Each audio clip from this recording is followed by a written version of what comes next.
이 채무불이행자 명부 등재라는 것은 아주 강력한 무기이긴 하지만 이 강력한 무기가 양날의 검일 가능성이 매우 높습니다.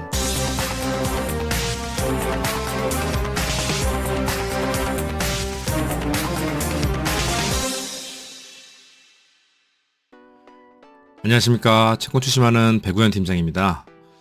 오늘은 채권 추심 진행하는 과정에서 많이 여쭤보시고 또 많이 진행들 하시는 채무불이행자 명부 등재에 대해서 좀 간단하게 말씀을 좀 드리고자 합니다. 우리가 흔히들 채무자가 신용불량자라서 돈을 좀 받기가 힘듭니다. 신용불량자인데 어떻게 돈을 받을 수 있을까요? 라고 많이들 저에게 여쭤보시는데요. 여기서 신용불량자는 법률적인 용어는 아닙니다. 간단히 좀 설명을 좀 드리면 신용불량자는 신용평점, 신용점수가 낮아서 신용거래가 불가능한 사람, 이 정도로 가볍게 좀 표현할 수가 있고요. 예를 들어 우리가 카드를 사용하다가 아니면 대출을 쓰다가 연체가 되면 신용평점, 그러니까 외부 신용평가기관에서 평가하는 신용평점이 하락이 되게 되고요. 이 신용평점이 하락이 되면 한국신용정보원을 통해서 각 금융사 그리고 외부 신용평가기관에 공유가 돼서 신용거래를 하기가 좀 어려워집니다. 정확한 표현으로는 신용불량자라는 표현보다는 채무불이행자라고 말씀하시는 게 맞습니다. 그래서 이 채무불이행자가 법률적인 용어이고요. 채무불이행자라고 하는 것은 신용불량자랑은 조금 의미상의 차이가 있다고 볼 수 있습니다. 신용불량자는 금융회사 또한 외부 신용평가기관에서 자체적으로 평가해서 공유하고 평가하고 하지만 채무불이행자는 자체적으로 금융회사에서 평가하는 게 아니고요. 채권자가 법원의 신청, 그러니까 법원의 신청에 의해서 진행되기 때문에 신용불량자와 채무불이행자는 좀 차이가 있을 수 있다라고 볼 수 있고요. 신용불량자에 대한 삭제, 삭제라고 표현하는 게 맞는지 모르겠지만 신용불량자에 대한 회복은 금융거래에서 연체를 했다고 가정했을 때 신용불량자에 대한 삭제는 우리가 가령 신용카드를 연체를 하고 있었고 연체 금액을 납부했다고 가정했을 때는 금융권에서 그 외부 신용평가기관에 공유됐던 연체 기록을 삭제하면서 또 신용평점도 회복하고 이렇게 할 수 있지만 채무불이행자 명부 등재가 된 이후의 삭제는 신용불량자처럼 자동으로 삭제되는 게 아니고요. 법원을 통해서만 우리가 진행을 하게 됩니다. 그래서 우리가 신용불량자라는 거는 경제활동을 하면서 생활하는 우리가 이 사회에서 생활하는 경제적으로 신용을 인정받지 못하는 사람을 가볍게 일컫는 말이 신용불량자라는 말이죠. 어떻게 보면 굉장히 불명예스러운 이야기이기도 하죠. 나 신용불량자다 라고 당당하게 얘기하면서 다닐 수 있는 사람은 없지 않습니까? 근데 법률적인 용어로는 신용불량자가 아니고 채무불이행자다 이렇게 표현하는 게 맞습니다. 그래서 이 채권 추심하는 과정 속에서 우리가 채무자를 압박하는 방법 중에는 여러 가지 방법이 있겠지만 그중에 제가 오늘 말씀드리고 있는 이 채무불이행자 명부 등재는 법적인 절차에 따라서 이루어집니다. 그러니까 채권자가 채무자 주소지 관할 법원에 이 채무자를 채무불이행자로 만들어주세요 라고 하는 채무불이행자 명부 등재 신청을 하게 됩니다. 민사집행법 제70조에 의거해서 채무불이행자 명부 등재를 신청할 수 있는 조건들은 한 두 가지 정도가 있습니다. 첫째는 금전의 지급을 명한 집행권원이 확정된 후 또는 집행권원을 작성한 후 6개월 이내에 채무를 이행하지 아니한 때. 이게 무슨 말이냐면 예를 들어서 우리가 소송을 하거나 공정증서를 작성했는데 약속을 안 지키거나 라고 했을 때 이 확정된 판결 이후 또 공정증서상의 변제기한이 지났는데도 불구하고 변제를 아니하면 하지만 여기서 기간이 있습니다. 6개월 이내. 그러니까 6개월 이내에 변제를 아니하면 채무불이행자 명부 등재를 채권자가 채무자 주소지 관할 법원에 신청을 할 수 있고요. 또한 다른 방법으로는 재산명시라는 절차에서 감치 또는 처벌 대상이 되는 행위를 한 채무자, 이게 무슨 뜻이냐면 예를 들면 우리가 재산명시를 신청을 했는데 채무자가 재산명시 기일에 출석하지 아니하거나 아니면 거짓으로 재산 목록을 제출한다거나 아니면 재산 목록을 제출하지 않거나 뭐 선서를 거부한다거나 이럴 경우에는 아까 앞전에 말씀드렸던 채무 변제 기일이 6개월이 지나지 않더라도 신청을 할 수 있습니다. 그래서 채무불이행자 명부등재 신청을 하려면 채무자 주소지 관할 법원에 신청을 하게 되는데요. 우리가 필요한 서류는 뭐 그렇게 복잡하진 않습니다. 우선 필수가 되는 서류는 집행권원이 있겠죠. 이 집행권원이라고 하면 뭐 공정증서도 집행권원이고요. 판결문, 지급명령, 이행공고 결정, 화해조서, 조정조서 등과 같은 집행권원, 이 확정 판결문이 있어야 되고요. 이 확정 판결문을 가지고 채무자의 초본을 첨부해서 채무자 주소지 관할 법원에 채무불이행자 명부등재 신청을 하면 되고요. 채무불이행자 명부등재 신청을 하게 되면 한 2, 3개월 정도의 소요 시간이 걸립니다. 그리고 한 비용은 인지송달료 포함해서 한 55,000원이 조금 안 되는 걸로 제가 알고 있습니다. 그래서 다른 강제집행보다는 저렴하게 할 수 있다라고 보시면 되고요. 뭐 진행하는 과정들이 매우 복잡하거나 뭐 난이도가 높지 않기 때문에 뭐 개인적으로 진행하셔도 어렵지 않게 할 수 있다라고 하시면 됩니다. 또한 그 채무불이행자 명부등재 신청에 의해서 채무자가 채무불이행자가 되게 되면 결정된 날로부터 10년간 채무불이행자 명부에 등재가 되게 됩니다. 이 채무불이행자 명부 등재가 뭐에 등재되는 건가, 또 채무자가 이 채무불이행자 명부 등재에 되게 되면 어떠한 불편함이 있길래 우리가 추심 행위함에 있어서 이용을 하게 되는지 제가 좀 간단하게 좀 설명을 좀 드려보자면, 우선 채무불이행자 명부 등재를 신청하게 되면 이 채무자는 등재한 법원에서 이 법원에 비치하여 공개하게 되어 있습니다. 채무자의 주소지, 뭐 시단위, 구단위, 읍단위, 면단위, 장에게 이 채무불이행자 명부 등재에 대한 서류를 보내서 공개하게 되어 있고요. 또한 한국신용정보원, 또 뭐 은행연합회, 또한 뭐 저축은행연합회와 같은 이런 금융기관에 채무불이행자 명부등재에 대한 부본을 보내서요, 외부신용평가기관이나 이런 쪽에 다 내용이 공유가 되게 돼 있습니다. 그래서 뭐 금융기관에서 뭐 대출을 뭐 쓴다거나 뭐 카드 발급을 한다거나 이런 금융거래, 이 신용거래에 있어서 불이익이 당할 수 있다. 이 금융거래에 대한 불이익을 좀 디테일하게 말씀드려보면, 첫 번째는 신용카드의 발급이 불가능하고, 혹여 채무자가 지금 신용카드를 사용하고 있다고 하더라도 신용카드 사용이 정지가 되게 됩니다. 두 번째는 혹여 채무자가 대출을 좀 이용하고 있다라고 하면은 대출을 은행권에서 일시상환을 요구할 수 있습니다.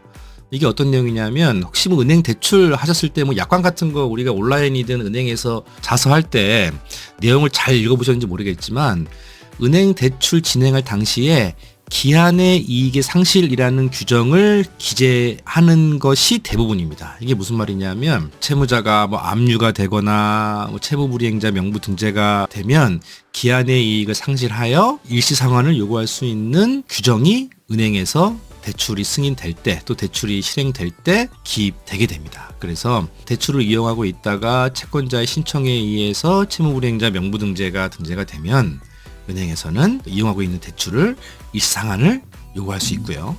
또 1년 단위로 자동적으로 뭐 연장되는 뭐 변동금리로 이용하고 있는 대출을 이용하고 있다라고 하면 당연히 대출 연장도 안 되겠죠. 신규 대출도 당연히 불가능하게 되고요. 또한 휴대폰 할부 거래, 또 리스, 또 이런 할부금융 같은 신규 거래가 불가능하게 됩니다. 이 휴대폰 할부 계통 같은 경우는 저는 어떤 때 좀 채무불이행자를 쓴다라고 하면, 채무자가 뭐 어린 자녀가 있다거나 이럴 경우에는 미성년자 자녀가 있는 집이라면 뭐 어린이나 이 청소년용 후불 교통카드 발급을 하게 됩니다. 뭐 우리 애들도 저희 명의로 뭐 후불 교통카드 발급을 좀 하면서 뭐 쓰고 있긴 한데요. 이럴 경우에는 학부모의 신용을 기준으로 하기 때문에 채무불이행자 같은 경우에는 발급이 불가능하고요. 또 자녀 휴대폰 할부, 또 후불요금제, 선불은 상관없지만 이 후불요금제 개통도 동일하게 개통이나 발급이 불가능하게 된다. 그래서 휴대폰 할부 개통이나 후불교통카드 발급도 채무불이행자는 발급을 할 수 없는 사항이 되고요. 또한 회사 취업도 어려워질 수 있습니다. 제가 근무하는 신용정보 회사도 금융회사이거든요. 그래서 금융감독원의 감독 규제를 받고 있는데요. 예를 들면 고용주가 직원이 신용불량자인데 누가 고용을 하고 싶겠습니까? 그래서 제가 근무하는 신용정보회사와 같은 금융회사에서도 신용불량자는 근무를 할 수 없게 돼 있습니다. 이게 왜냐하면 금융사고나 이런 부분에 대한 리스크 때문에 직원 채용을 좀 꺼려하고 있고, 실제로 신용불량자가 취업을 할 수 없는 금융회사가 거의 대부분이다라고 보시면 되고요. 또한 한번 이렇게 채무자가 채무불이행자에 한번 등재를 하게 되면 또 이 채무를 다 변제한다고 하더라도 외부 신용평가기관이나 한국신용정보원 등에는 향후 5년까지는 이 악성 정보들을 공유하게 되어 있기 때문에 채무자가 이 채무 변제를 한다고 하더라도 장기적으로 봤을 때는 금융거래에 아주 큰 불편을 줄 수 있다라는 부분들입니다. 제가 지금 한 6, 7가지 정도의 불편한 사항들을 말씀을 좀 드렸는데요. 들어보시면 아시겠지만 신용카드도 못 쓰고 휴대폰 개설도 안 되고 대출도 못 하고, 어떻게 보면 대한민국 사회에 살면서 휴대폰, 대출, 신용카드 이런 것들은 우리가 매우 우리 주변에서 흔히 일상생활과 함께 생활하고 있지 않습니까? 근데 이런 불편함을 줄 수 있다는 아주 강력한 채권 추심의 방법이기도 합니다. 근데 이제 제가 이 추심 업무를 하다 보면 채무불이행자 명부 등재에 대해서 우리가 심히 고민해 봐야 된다라고 제가 말씀을 좀 드릴 수 있겠습니다. 그러니까 왜냐하면 이 채무불이행자 명부 등재라는 것은 아주 강력한 무기이긴 하지만 이 강력한 무기가 양날의 검일 가능성이 매우 높습니다. 왜냐하면 우리가 채무자가 변제 여력이 있음에도 불구하고, 또한 변제 의지가 있음에도 불구하고 채권자가 섣불리 채무불이행자 명부 등재를 해버림으로써 신용카드도 잘 사용하고 있고 대출을 받을 수 있는 여력도 있고 이렇게 경제적으로 경제활동을 할 수 있는 여력이 있음에도 불구하고 채권자의 무분별한 강제집행 때문에 오히려 채무자가 변제할 여력을 강제적으로 상실해버린다거나 의지를 상실해버려서 개인회생 파산으로 간다거나 이런 경우들이 굉장히 많습니다. 그래서 우리가 채무불이행자 명부 등재를 할 때는 되도록이면 가장 마지막에 우스갯소리로 내가 채무자가 괘씸하고 진짜 난 채무자 돈 받는 것보다 망가뜨려야 된다, 이런 목적이라고 한다 그러면 채무불이행자를 하는 게 맞다고 저는 보지만 그게 아니고 나는 채무자한테 어떻게 해서든지 우리가 돈을 좀 받아야 되겠다라고 한다 그러면 초반에 사용하는 것보다는 추심행위를 진행하면서 가장 최후에 또 채권을 또 장기적으로 끌어갈 상황이 됐다라고 했을 때 진행하는 것이 전략적으로 맞는 추심의 방법이다라고 제가 말씀을 조심스럽게 좀 드릴 수 있을 것 같습니다.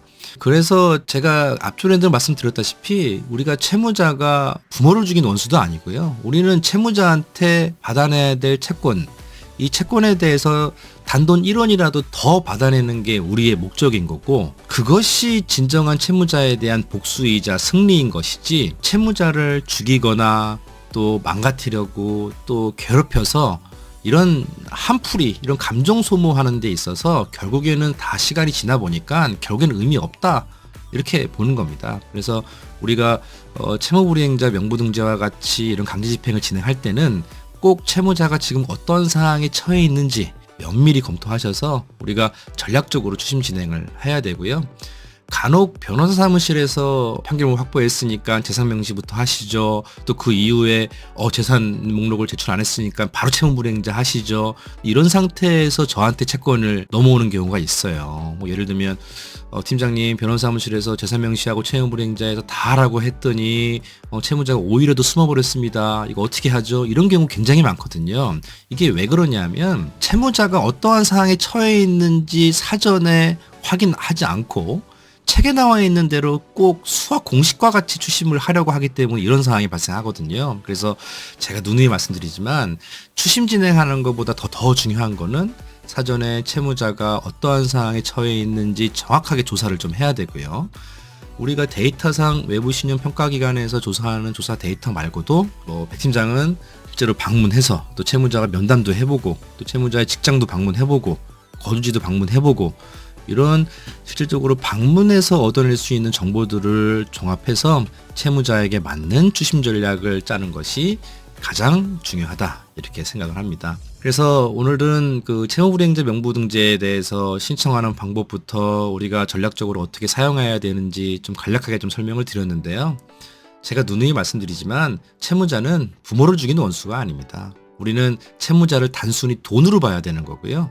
우리가 어떻게 해야지만 채무자 주머니에서 돈 1원 한 장까지 싹싹 끌어올 수 있는지에 대한 고민을 하시려 그러면 강제집행도 굉장히 신중하게 하셔야 되고, 우리가 데이터에 나와 있는 조서 기록만 가지고 추심을 할 수 있는 거는 분명히 한계가 있다고 제가 말씀드리지 않았습니까? 그래서 혼자 할 수 없는 일이라 그러면 이 일을 아주 적극적으로 또 신중하게 또 신속하게 할 수 있는 담당자를 잘 선택하셔서 최후에 채권자가 원하는 결과를 얻어낼 수 있도록 또 제가 도와드릴 수 있다 그러면 굉장히 좋은 일이고요. 하여튼 강제 집행에 있어서 너무 섣불리 집행하는 것은 굉장히 위험할 수 있으니까 상담하는 데는 돈이 안 들어갑니다.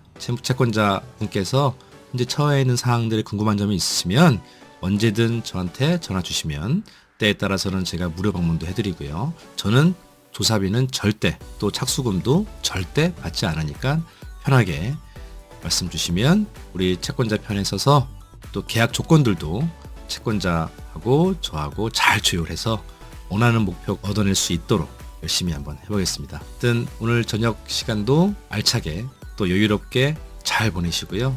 다가오는 무더위 건강관리 잘 하시고 조만간에 영상으로 또 찾아뵙겠습니다. 저 누누이 말씀드리지만 사무실에 한번 놀러 오셔서 차 한잔 하고 가십시오. 고맙습니다.